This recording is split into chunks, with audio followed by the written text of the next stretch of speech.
I'm Leslie Hooper. And I'm Steph Montes. Yesterday, Steph and I spent some time discussing why Japanese are so thin according to science. And we went through reasons 6 through 10. Today, we're going to be discussing 1 through 5. So this is part 2. Steph, I'm looking forward to hearing the top 5 reasons why, but I feel like I can guess a few of them that haven't been targeted or spoken about quite yet.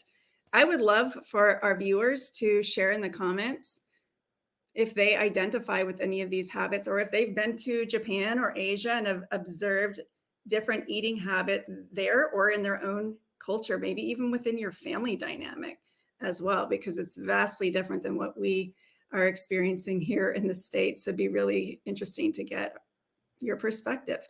Share it in the comments. All right, Steph, are you ready to get started? Let's rock and roll. Okay, let's start with number 5. 5. Portion sizes.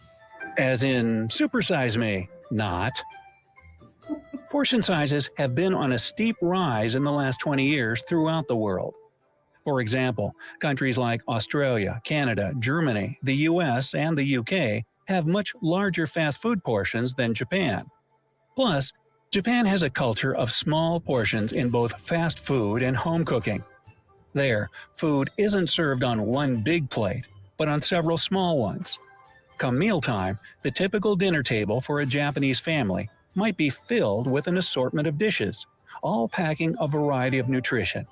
Even if they eat a lot of white rice, which you might know is high in carbohydrates, they eat it in small portions, so they end up having fully balanced meals. So, no surprise there. Steph, thoughts?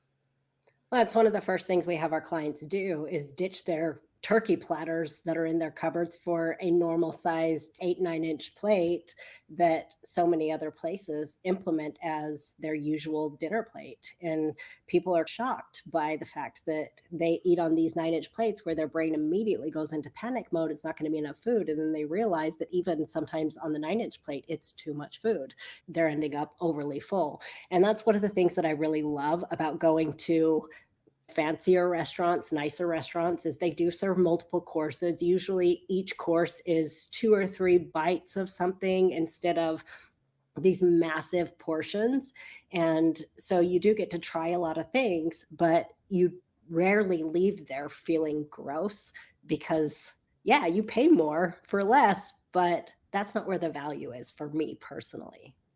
Yeah, you're paying for the experience, you're paying for the quality. I'm with you. I much prefer to go to a fine dining establishment, sit there for a couple of hours and go through 4 or 5 different courses of smaller portions, taste a wider variety, like buffets, for example. Unlimited amount of food. That's not my best life. I don't enjoy that type of dining situation, but I do love variety. But the portions, y'all, keep in mind, our stomachs are only the size of a fist. We don't need as much food, especially as sedentary as we've become here in America. All right, let's move on to Number 4. A great public transportation system. If you live in a big city, you might be lucky enough to enjoy a good system of public transportation like the Japanese have. Unfortunately, a lot of people who live in towns where the locations are more spread out are forced to travel by car. But since many regions in Japan are quite dense, a lot of Japanese people don't own cars. Their train system is extensive, and other types of public transit are also readily available. Separate bicycle lanes and plenty of safe areas for pedestrians are common sights in Japan. This allows the Japanese to naturally burn calories as they commute to and from work or school every day. They don't need to hit the gym because their simple daily routine does a good job at keeping those excess pounds away. didn't we already talk about that? Oh, well, lol at hitting the gym, keeping the excess pounds away, as if exercise daily physical activity, like having a public transit and going up and down the stairs of the subway and walking to and from your trains and things like that, is very different than going to the gym. Walking and that kind of thing will actually help, quote unquote, keep the pounds at bay. That's your normal non exercise activity. And going to the gym, contrary to popular belief, does about fuck all for keeping the pounds away. You can jog on the treadmill for an hour and then eat a candy bar and it's like, and we're done.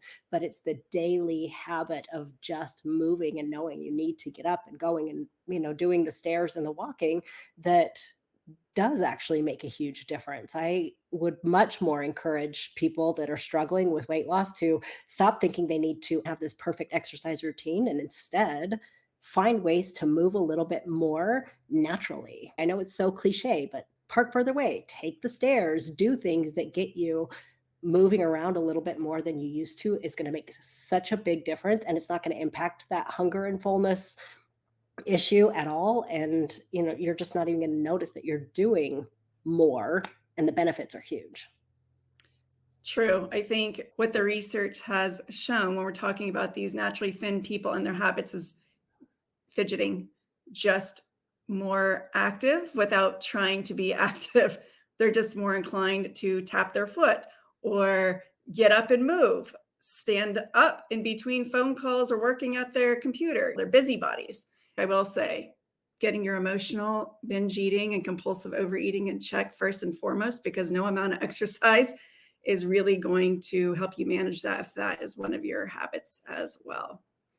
All right, so moving on here. Number 3, tea time. No, it's not golf. Tea, especially the green variety, is the number 1 beverage in Japan. Green tea has been praised for having a ton of major health benefits, like increasing metabolism, burning fat, fighting anxiety, and reducing the risk of cardiovascular disease, to name a few. Many Japanese people drink green tea at least once a day, while others drink it several times in the morning as an afternoon treat and with any meals. A lot of restaurants offer diners green tea for free at the beginning of the meal or afterwards. Consuming so much tea means that their bodies get filled up with water, which keeps overeating at bay. Depending on how it's prepared, green tea can have 0 calories. Compare that to a glass of lemonade at an average of 120 calories or a can of soda at about 150 calories. And you can see how common Western treats and beverages lead to obesity and weight problems. Okay, thoughts on green tea being a super drink? Well, listen, the research is positive toward green tea as helpful. How helpful? Not much. A little. You might get an extra, I don't know, 100-calorie burn a day if you drink a fair amount of it. And then we can start watching the inverse happen as you start to drink a bunch of caffeine later in the day. You struggle with sleep and all of those things. And as we already discussed, caffeine can act as an appetite suppressant. So there are things about green tea that do have positives. I personally would say if you're going to do it, drink it in the morning, don't drink it in the afternoon. But filling yourself up with water keeps overeating at bay. That's a hard no. I'll tell you that right now, because any dieter can tell you that they can water up their protein shakes and their oatmeal and everything and try to blow everything up with water. Ask me how I know, and be hungry, because the body is not stupid and it knows that water isn't food. So no, it doesn't keep overeating at bay. In fact, it just keeps you focused more on food. So I don't think that actually is a fact of why the Japanese are so thin. Here's my thought on this. I feel like the habit, the ritual of slowing down and enjoying your tea, a form of self-care, creates a space for us to relax and decompress. It is a genuine form of self-care. And Americans don't know how to rest. We don't know how to not be productive all the time or busy. And so they have created a culture, a dynamic where it is expected, it is normal for people to take time away from their busy lives and just be instead of do. And I think that's what the tea really facilitates, is a break away from the stress, the overwhelm. Okay, let's move on then. Number 2. Dinnerware. The practice of using chopsticks also helps in weight management, since they make you eat more slowly and in smaller bites. This slow process of eating helps people catch when they're feeling full and avoid eating too much. The fact that food is served on a bunch of plates also slows down the process. When you think about it, if you have one plate with a burger and fries in front of you, you'll be able to eat it much faster than if you have several different containers filled with a variety of options like rice, soup, vegetables, and fish. This way, Japanese people are able to pace themselves and be more mindful about what's entering their body. Okay, Steph, thoughts on this one? Yeah, I 100% agree that slowing down is a plus. Being able to eat more slowly, more intentionally, more mindfully allows you to notice when you're getting full. It allows you to notice the subtle signals that your body and brain send you when food stops tasting as good. When you first sit down to a meal, when you're pretty hungry, food tastes incredible. As you start to fill up, it stops tasting incredible. And then it just starts to get a little bit more bland. And if we're distracted and we're not paying attention, we're chasing that initial flavor, that initial eating experience because we're not realizing the subtle downward trend of kapow that we get from flavor. So I'm with all that. The only area that I disagree is that the chopsticks have you get smaller bites because I always feel like when I eat sushi or Is this something, like like American people problems though? I don't know, but like maybe it's a Stephanie problem because I'm not someone who takes great big bites anyway. I like smaller cutlery, especially spoons, but I don't like like it's a huge bite of sushi. And I'm like, I want to cut my sushi in half. Like this is such a big bite. I agree with you tenfold on that. All right, we are at the number one slot here as to why the Japanese are so thin according to science. So let's see. Number 1. Food as an experience. During mealtime, do you sorta zone out, scroll through social media, watch TV, or wolf down your food as you're on your way to work or school? In most cases, this distracted eating only results in overeating, since you don't really see or think about how much food you're taking in. The number one way that the Japanese stay thin has to do with removing distractions and being mindful about the process of food consumption. Eating in Japan is treated with respect. People usually sit down at a dining table and focus on savoring each bite. This allows them to notice when their stomachs are full and realize how clean eating actually makes their bodies feel better. Treat food as an experience, and you'll be more careful or even grateful for what you're putting in your body. No surprise there. This is literally habit number one that we work on with our clients in the Unstuffed program is eating undistracted. We already talked about reasons why, but it looks like the Japanese are definitely on to something. It severely reduces by up to approximately 50% the amount of food you consume just by putting your ass in a chair and sitting at the table without being on your phone, computer, or watching TV. And most people struggle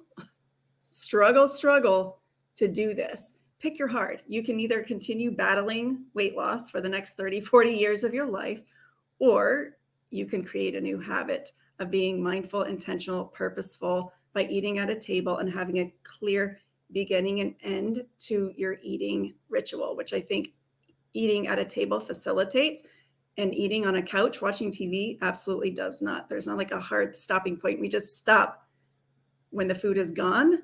At a table, we tend to be more present with our hunger and fullness cues. So we're more inclined to stop because we lose interest in our food, doesn't taste as good, or we start to feel full. Or what else from your perspective, Steph? Well, we're also just plating it instead of eating out of a bag or a container mindlessly. And then all of a sudden the bag is empty and we're like, who ate all the chips? Oh, wait, I was holding the bag. Shit, it's me.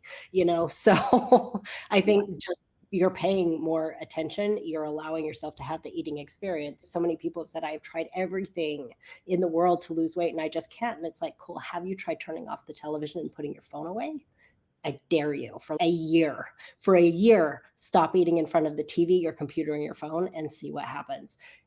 It will I would very be pleased with just a week or two. The hardest part is just getting started. yeah, it makes all the difference in the world. And then you actually do learn how to be someone who enjoys food, especially if your narrative is, I just love food too much. I can't stop overeating. It's like, cool. You love food too much. But how much attention, time, energy, effort are you actually putting into your food, into sitting and enjoying the eating experience versus distracting yourself and numbing out while you're eating as a sort of multitasking, shut down the world process? If you love food, cool, even better. Sit down and enjoy it mindfully, intentionally. Be curious about it, spend a little time with it, and learn to figure out what your peak pleasure point is and how your body responds to it, and respect when the boundary throws up that fullness sign that says, we're done here. Speaking of being done here, we are done here today for this episode. We hope you all catch us on the next one, but please share your thoughts in the comments. Let us know, did you find this helpful? Which habit do you currently do, or which one would be willing to try? I cannot wait to see what you all say. And don't forget to hit the like and subscribe button with the notifications on your way out. We'll catch you all on the next one.